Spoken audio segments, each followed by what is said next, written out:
Minha gente viajada, está começando mais um My Trip diretamente de Toronto, no Canadá, com a minha entrevistada especial, Carolina Almeida, consultora de imigração da Dreams, essa agência de imigração que está trazendo muita gente do Brasil para cá, com toda a documentação certinha e a vivência aqui de forma legal.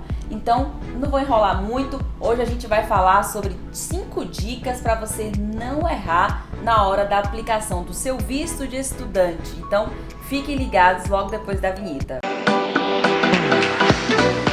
Então, Carol já vai se apresentando, dando oi pro pessoal, porque é ela que vai trazer todo esse conteúdo para vocês de forma gratuita, tá? Mas depois, o importante é vocês fazerem a consulta com a Dreams para saber o seu perfil e como não errar nessas aplicações, né, Carol? Muito bem, Mai. Então, sou Carolina Almeida, sou a consultora de imigração da Dreams e, mais uma vez, obrigada. Você que não sabe, tem muitos vídeos, tem mais 3 vídeos antes desse para você conferir, saber tudo sobre o seu processo de imigração aqui pro Canadá. Já dá aí logo a primeira dica, né? Qual, assim, o ponto alto que o pessoal não pode errar na hora dessa aplicação, porque é muito chato você viajar, né? Tem muita gente que vai de uma cidade para outra do Brasil, faz toda aquela documentação, cria uma expectativa, até arruma a mala, mas aí o visto vai lá e dá errado. Então, o que é que o pessoal tem que fazer? Já tem uma primeira dica super importante, né, que a Dream sempre dá para os clientes. Qual é ela, Carol? Exatamente, Maia. A primeira dica que a gente dá é sobre o plano de estudo, né? Então, o plano de estudo é um documento que está lá na lista de requerimentos, né? Então, você precisa enviar, mas o que eu vejo é que muita gente, eles não focam e não entendem exatamente qual a importância daquele documento, né? O plano de estudo, ele vai demonstrar para o oficial que está avaliando a sua aplicação qual é o motivo, o que é que te motiva a vir para o Canadá e o que é que te motiva a estudar aqui temporariamente. Porque é isso que a gente tem que lembrar. Quando a gente está fazendo uma aplicação de permissão de estudo, a gente está pedindo autorização para o oficial para vir para o Canadá para estudar temporariamente. Então, o oficial ele precisa ali estar entendendo, né? Qual é o seu histórico? O porquê que esse curso que você escolheu é tão importante e importante para você fazer aqui. Então, a gente faz esse trabalho com o cliente, né? A gente tem um bom argumento, né? Exatamente. E o bom é que a gente traz para o nosso cliente, tipo um template, né? Um rascunho ali, com instruções do que é que ele precisa fazer, né? Então, assim, o que é que normalmente a gente coloca ali? Demonstra qual é o seu background, né? A gente normalmente diz, olha, uma página não precisa ser muito mais do que isso, né? Mas cada parágrafo você vai dizer, olha, esse é o meu background, então esse é o meu histórico, eu estudei isso, eu trabalhei nisso, esse é meu plano de carreira, gostaria de continuar desenvolvendo as minhas atividades, ou gostaria de aprimorar em algo específico, ou gostaria de adquirir algo específico, né? Um conhecimento ali para que eu possa evoluir na minha carreira, né? E aí logo depois a gente diz, ok, então o que é que esse curso vai trazer para de fato ser benéfico ali nesse seu plano, né? A gente fez inclusive isso com você, Thiago, lembra? Thiago, o curso dele foi o quê? Digital Marketing, né? Então, a gente trouxe o histórico dele, o que é que ele fez no Brasil, o que é que ele, quais eram as atividades dele na empresa que ele trabalhava, né? E qual era o plano dele, né? Então, também aí como youtuber, né? Trazendo Isso é uma coisa importante, porque, por exemplo, o Thiago formou em Relações Internacionais no Brasil e quis fazer o college aqui no Canadá na área de marketing. Aí fez marketing, né? Que não tinha a ver com a primeira graduação dele. Mas a gente consegue fazer essa relação. Conseguiu relacionar, porque ele tem interesse, ele tem um canal no YouTube, ele já mexe com redes sociais, então... mostrou que ele tem o interesse de agora seguir por esse caminho. Exatamente, então, exatamente. Por exemplo, o canal dele foi fundamental, todo o trabalho de marketing que ele faz com ele mesmo, com a empresa dele, né, do canal. Então, isso foi muito levado em consideração. Com então, certeza, assim, isso, às vezes você acha, não precisa se preocupar também aí, se você tá falando, mas eu sou advogada, eu não sei se o que eu vou fazer vai dar certo. Não, a Dreams ajuda, pensa com você. Exatamente. Algo que às vezes você tem até como hobby, ou já desenvolve no seu trabalho e você não percebe, né? Exatamente. A gente consegue fazer... Uma das coisas que a gente faz é esse trabalho com o cliente. Ok, pensa aí, a gente não tem como escrever para o cliente, né? Isso é uma carta realmente que tem que ser motivada por ele, mas a gente ajuda, a gente traz ali instruções, a gente faz você pensar, traz questionamentos para você mesmo trazer os seus argumentos, né? E quando a carta está feita, a gente também dá uma revisão final, né? A gente dá uma olhada ali para ver assim, olha, eu acho que eu mudaria aqui, né? Mais para poder demonstrar e trazer os seus pontos de maneira mais clara, né? E concisa ali para o oficial. Exatamente, aí você já vê a importância aqui, ó, de anotar os contatos da Dreams, porque é uma assessoria de verdade, assim, aquela pessoa que te orienta, né? O papel da assessoria é esse. Não é só organizar a documentação, como a gente já repetiu aqui, né? Que se for para organizar a documentação, contrata um despachante. Mas é te orientar mesmo, é fazer você se reconhecer de novo nessa mudança de país. Então é esse o principal papel, né, Carol? Isso, exatamente. Ter esse plano de estudo bem alinhadinho vai convencer bem a pessoa que vai estar ali avaliando o seu visto. Exatamente. Esse plano de estudo é realmente para poder demonstrar qual o motivo, né, que esse curso vai ser benéfico para a sua carreira. E às vezes, Maia, a gente vê muita mudança de carreira, né, mas mudança drástica também, porque, Thiago, a gente conseguiu fazer ali uma correlação, mas às vezes existe uma mudança drástica de, olha, eu sou, vamos dizer assim, advogado e eu quero agora fazer, ser chefe de cozinha, quero fazer um curso de culinária no Canadá. Você não vai dizer que não, né? É possível também, mas de novo, quais são os argumentos que você vai trazer, né? Para por que esse curso específico no Canadá de culinária é tão importante, né? E você já vai começar a perceber, e eu não vou falar muito, já daqui a pouco vai ficar longo, mas aqui no Canadá você sempre tem que ter argumento para tudo. Até o seu currículo, o seu resumê, você vai transformar ele para argumentos. Então eles querem muito entender você, que você se venda, sabe? Faça o que é você. Isso, é muito bacana. E você já começa a perceber isso antes de sair do Brasil com a orientação da Dreams. Exatamente. E o outro ponto, Carol, já finalizamos esse, né? Já finalizamos. Vamos pro segundo. Vamos adiantar. O próximo ponto é uma questão que muita gente pesquisa na internet. Provavelmente você também já pesquisou isso, sobre o din-din, quanto mais ou menos eu tenho que ter. E isso é um ponto super importante. Demais. Comprovar a sua renda, né? Exatamente. A comprovação financeira, de novo, é um dos pontos extremamente importantes na aplicação. A gente vê, né, a aplicação sendo retornada, sendo recusada, porque o oficial, quando a gente olha na nota do oficial, ele diz lá, né, você não convenceu, né, o oficial que você teria fundos suficientes para se sustentar no Canadá sem trabalhar. Porque, de novo, o que a gente tem que entender é, uma permissão de estudo, você tem autorização de trabalho, né? Mas qual é o foco? É você estudar. Então, o que o oficial quer entender é que o trabalho aqui, ele vai ser ou uma renda complementar, ou ele vai ser para você se inserir no mercado de trabalho aqui, mais uma experiência. Mas ele não pode ser a sua renda primária para que você se mantenha aqui, entende? Então, assim, por conta disso, a parte financeira, ela tem que estar bastante sólida, né? Então, o que é que a gente, em termos de valores, né? O que é que está na instrução da imigração? Que você precisa comprovar que você tem 1 ano de tuition, né? Tuition é o valor do curso que você vai estar fazendo por 1 ano, mais o custo de vida. E aí o custo de vida, ele vai variar. O que é que a imigração diz? Se é uma família de uma pessoa, ele vai dizer $10.000 para uma pessoa.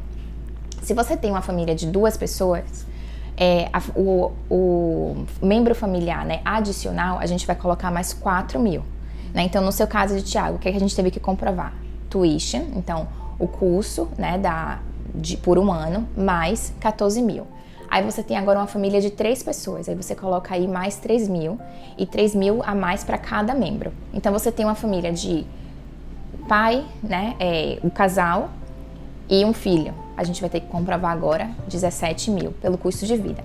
Esses são valores mínimos. O que a gente sempre recomenda é aquela coisa assim, quanto mais melhor, né? Então assim, a gente diz, coloca ali mais ou menos uns 10%, 15%, se você puder colocar 30% ainda melhor, né? Então a gente tem muito aquela questão de assim, quanto mais melhor para comprovação financeira. E aí tem a documentação, né? A questão de qual é a documentação que eu posso comprovar. É uma coisa que o pessoal pergunta bastante também, né? Principalmente ali durante a consultoria com a gente. Em questão de documentos, a gente traz, né, os extratos bancários. Precisa ser extratos bancários dos últimos 4 meses, né? É o que a gente indica, que seja dos últimos 4 meses. Além disso, os recibos de qualquer pagamento que você tenha feito. Então, se você coloca recibo, isso quer dizer que aquele valor já foi investido ali no Canadá. Então, normalmente, a gente não comprova aquele valor também em conta corrente, entendeu? Então, vamos dizer assim, paguei a escola por 1 ano ou paguei a escola por 6 meses. Então, eu não vou precisar estar colocando aquele valor em conta bancária também, tá? Às vezes até uma tática que a gente usa com alguns clientes, porque eles falam assim, olha, Carol, eu não tenho esse valor nesses últimos 4 meses e eu quero aplicar logo, né? O que é que eu faço? Bom, vamos dizer assim, às vezes eles fazem uma venda grande, né, de um bem e aí recebe aquele valor imediato. Sim, tem muita gente que vende carro pra vir, é isso. Exato. Aí pega o dinheiro e deixa lá na conta. Né? Exato. Então, em vez de esperar os 4 meses, né, pra poder fazer a aplicação, o que é que a gente diz? Faça o pagamento do college. Entende? Porque esse valor eu não preciso estar esperando esse valor durante 4 meses. Porque só pega o comprovante de pagamento. Paga o comprovante de pagamento e a gente demonstra, olha, esse valor aqui já foi pago. Entende? E a gente faz a comprovação. Muitas dicas, viu? Não entrega tudo aqui não, Carol. Ai, eu vou aqui falando, mostrando pra vocês aí o caminho. Porque às vezes tem coisa pequena que você acha que sabe, mas não sabe. Então, a consulta é super importante, essa primeira consulta. Com certeza. E além disso, para todo mundo que contrata, né, uma permissão de estudo com a gente, o serviço em si, tem uma consultoria inicial também, Sim. já incluído ali naquele pacote, né? Então, a consultoria inicial a gente vai discutir exatamente os documentos necessários para o seu caso, eu vou entender qual é o seu caso e a gente vai customizar o checklist, né, que a gente chama ali, geral, para o seu caso específico. Então, às vezes, para um cliente eu vou dizer assim, olha, eu preciso só do extrato bancário. Para outro eu vou dizer, eu preciso de extrato bancário, mais recibo, mais a carta de um sponsor, né? Porque às vezes a gente vê muito isso, às vezes pai e mãe ajudando, né, financeiramente com essa viagem, a gente precisa ter uma carta dessa pessoa, a gente precisa da comprovação financeira, não só do cliente, mas também daquele sponsor, né? Então, uma coisa também importante é a gente saber que o valor não precisa ser no seu nome, né, para aplicação de study permit. Então, para aplicação de study permit não precisa estar no nome só do aplicante, né? Um pai, a mãe, um avô, um tio, alguém próximo ali pode estar ajudando também financeiramente. E aí a gente entra também com a carta de suporte financeiro. Pronto. A próxima dica? Então, a próxima dica é o histórico de viagem. Tá aí uma coisa também que a gente vê às vezes negativa, né? A pessoa voltando e dizendo assim, olha, você não tem histórico de viagem. Então, o que é que acontece? O histórico de viagem, isso pode acontecer também, tá? De, tipo assim, uma pessoa que nunca viajou, querer viajar para o Canadá. Não é impossível, mas ela precisa entender que esse histórico de viagem vai ser levado em consideração. Porque, de novo, o que é que o oficial ele quer entender, né? Se você está vindo temporariamente para cá, ele quer entender que você tem condições de estar retornando. Então, vamos dizer ali que você não tem uma comprovação financeira sólida, né? Você não tem um plano de estudo sólido e você não tem um histórico de viagem, para poder demonstrar que você já saiu do país, já retornou, assim, já saiu do seu país, já retornou para o seu país e está ali cumprindo, né, com as regulamentações. Então, o histórico de viagem ele vai ser levado em consideração, né, para poder demonstrar que você tem capacidade de sair e de voltar, né? Não só a capacidade, mas também a intenção, que a sua intenção não é permanente, mas é uma intenção temporária. Mas se a pessoa nunca saiu do Brasil, por exemplo, você acha que... Olha só, para as pessoas que nunca saíram do Brasil, né? Eu sempre vejo assim, uma questão de idade, né? Então, de idade e de vínculo com o Canadá. A gente vê, o que é que a gente vê normalmente? Se você tem uma idade um pouco mais avançada e você nunca saiu, a probabilidade de negativa por conta disso é maior, né? Quando é o pessoal mais novinho, né, a probabilidade de negativa acaba sendo um pouco menor. E a próxima dica é o exame médico de upfront. O que é? Então, o exame médico, mas o que é que acontece? O exame médico, ele não necessariamente precisa ser enviado, né, com a aplicação, quando a gente está enviando a aplicação. Então, o exame médico, ele pode ser enviado upfront, que a gente diz, então, enviando a aplicação, a gente já envia o exame médico. Ou ele pode não ser enviado junto com a aplicação e a imigração vai solicitar esse exame médico depois. Mas o que é que acontece? O que é que a gente indica? Faz o exame médico antes, né? Para já enviar junto com a aplicação, que foi a tática que a gente usou com vocês. Para não esperar pedir, né? Para não esperar pedir. Porque esse esperar pedir, o que é que vai acontecer? Sua aplicação vai ser pausada, eles vão solicitar, aí você vai fazer o exame médico, né? E aí depois vai entregar, solicita para que seja incluída na aplicação e aí depois a aplicação volta a ser processada. Então, para evitar essa pausa, né, a gente recomenda que o exame médico seja enviado junto com a aplicação. Porém, tem algumas pessoas que que tem um pouco mais de dificuldade por conta da localização. Já vi também, Maio, o pessoal fazendo exame médico sem ser de fato com o médico específico para... O médico autorizado pelo governo. Pelo governo canadense. Exatamente. Então a gente já viu isso também, né? Então tem que entender que tem que ser um médico autorizado pelo governo canadense. Eu fico me perguntando como que as pessoas fazem tudo isso sem orientação, né? Porque tem gente que se arrisca a fazer tudo pesquisando na internet, mas às vezes até para puxar uma lista de médicos especializados, essa lista pode estar desatualizada, aí você faz, depois dá erro, então assim... E a gente já teve cliente, inclusive, que a gente manda as instruções, né? Quando você recebe o checklist da Dreams, tem lá o linkzinho, quais são a lista dos médicos, e a gente já viu o cliente voltando com o exame médico feito não pelo... Já é dinheiro jogado fora. É o barato que sai caro, né? E a próxima e última dica, e não menos importante, é formulários atualizados e aplicação completa. Isso aí a Dreams vai puxar sua orelha para conferir tudo. Importantíssimo. Os formulários, é muito comum eles trocarem, né, e atualizarem os formulários. Então, toda aplicação ela tem que ser feita com formulário atualizado, né? Então, às vezes, o formulário em si, as perguntas não mudam, mas a gente vê lá na notinha de rodapé qual é a versão do formulário. Então, a gente tem que estar utilizando os formulários atualizados, né? Então, esse é uma dica extremamente importante. E a outra coisa é ter uma aplicação completa. Se você está faltando algum documento que é necessário, a sua aplicação às vezes não vai ser nem negada. O oficial vai ter duas escolhas. Ou ele vai rejeitar a sua aplicação, então vai retornar a aplicação e vai dizer, não vou processar a aplicação porque está incompleta, aplique depois, né, mande a aplicação completa. Ou ele vai simplesmente tomar a decisão baseada na documentação que a gente recebeu. Aí você perde, né? Exatamente. E eu vou dizer, eu vou entrar aqui com a documentação completa, o que é que eu vou dizer assim, o que é documentação completa, né? Que é a cereja do bolo, tradução. Todo documento que não está em inglês ou que não está em francês, ele precisa ser traduzido. E essa tradução, ela tem que seguir as especificações da imigração. Eles têm lá dizendo, olha, o que é que a gente precisa? A gente precisa a tradução, a gente precisa o original que foi traduzido, a gente precisa do carimbo, né, ou da declaração do tradutor, e esse tradutor ele tem que ser certificado, ele tem que ser parte da associação, enfim, tem opções, né? E aí o que é que a gente já viu? O pessoal mandando a tradução sem estar nas especificações. O oficial, em vez de considerar uma aplicação incompleta, ele na verdade tomou a decisão baseada na falta de documentação e disse, recebi a tradução incompleta, não estou satisfeito que você tinha fundo suficiente na sua conta. Por quê? Aí você pega... Aí volta e tá com a negativa. Um profissional desse, de mau humor, no dia, você tá perdida. Exato. E aí a gente agora tem que fazer o quê? Reverter essa recusa. Entende? Então, tradução, aí, em termos de documentação completa, a tradução é extremamente importante.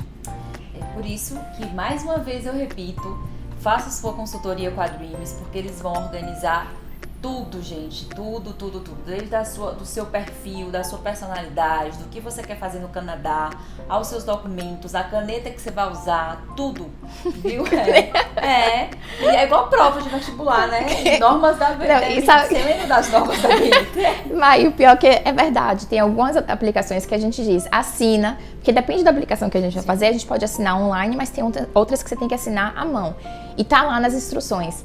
Caneta azul. Então você tá certíssimo em relação a isso. Até a caneta a gente vai lá dar nas instruções. Pois é, então se você pegou essas dicas aí iniciais, se vai servir pra você, que de repente você tá fazendo tudo por você mesmo, né? Vai que, né, você tá com tempo, tá pesquisando bastante, você pode pedir a ajuda da Dreams em um outro momento. Se você é leigo e esse vídeo serviu para você e você percebeu realmente que é preciso fazer uma consultoria, então entre em contato com a Dreams e continue sempre aqui no canal, que a gente está sempre trazendo dicas do Canadá, desde entretenimento, passeio no shopping, neve, calor, sorvete, tudo. O waffle, que é mais maple syrup. O Cheesecake Factory. Que tem aqui também. E é isso. Mais uma vez, obrigada, Carol, pelas informações. Obrigada a você, Mai. Obrigada mais uma vez pelo convite. E espero ver vocês em breve. Até o próximo.